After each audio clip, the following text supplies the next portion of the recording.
प्रणाम और आप सबको मेरा नमन। आप देख रहे हैं विश्व शांति दर्शन।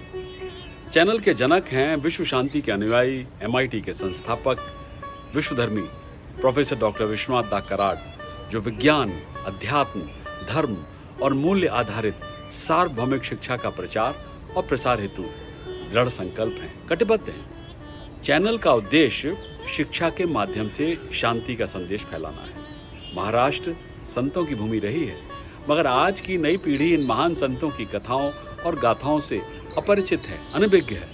इसीलिए इस कमी को पूरा करने के लिए हमने वीडियो की एक नई श्रृंखला शुरू की है। नाम है संत धारा।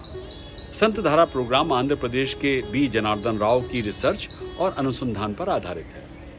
श्री बी जनार्दन राव आज हमारे बीच नहीं है। उनका 18 मई सन 2018 को हृदय गति रुकने से निधन हो गया था। संत धारा के पिछले कुछ वीडियो जो आपने देखे, वो श्री जनार्दन राव द्वारा संकलित स्क्रिप्ट और उनके द्वारा कई स्रोतों से एकत्रित किए गए संकलन के सर्वोत्तम ज्ञान पर आधारित थे। आज शुरू करते हैं महाराष्ट्र के एक और महान संत एकनाथ की गाथा। संत एकनाथ का जन्म 1533 में महाराष्ट्र में गोदावरी नदी के तट पर पैठण या प्रतिष्ठानपुरम, जो उन दिनों एक उच्च शिक्षित और विद्वान नागरिकों का प्रसिद्ध शहर था, वहाँ एक ब्राह्मण परिवार में हुआ था। पैठण एक पवित्र स्थान है, मगर उन दिनों ये संस्कृत सीखने के साथ साथ ब्राह्मणवादी रूढ़िवाद का केंद्र भी था। संत एकनाथ के परदादा संत भानुदास भक्तों के वारकरी संप्रदाय के एक प्रमुख नेता थे।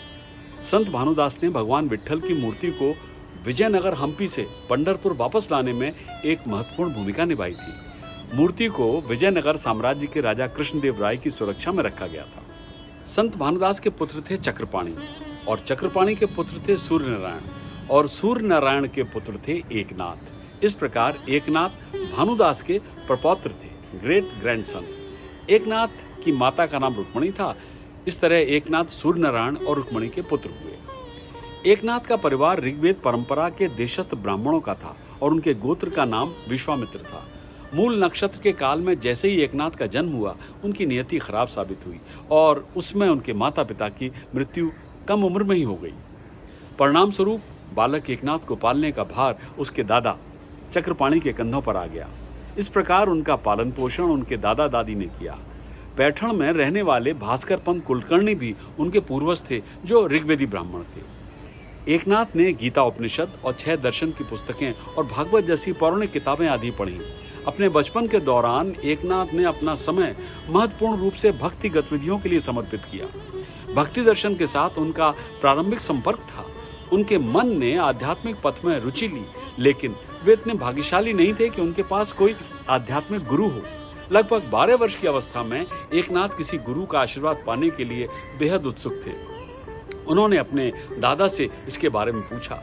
दादा ने उन्हें देवगिरी शहर में प्रसिद्ध विद्वान संत जनार्दन स्वामी से मिलने का मार्गदर्शन दिया।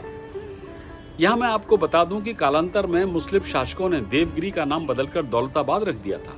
बहरहाल संत जनार्दन स्वामी का शिष्य बनने के लिए उत्सुक एकनाथ उनसे मिलने पैठण से देवगिरी तक चल पड़े। एक और कहानी कहती है कि एकनाथ को उनके दादा चक्रपाणी ने जनार्दन स्वामी को सौंपा था। बात की कहानी अधिक प्रामाणिक है, क्योंकि ऐसे ऐतिहासिक रिकॉर्ड हैं जो बताते हैं कि जनार्दन स्वामी और चक्रपाणी अच्छे मित्र थे।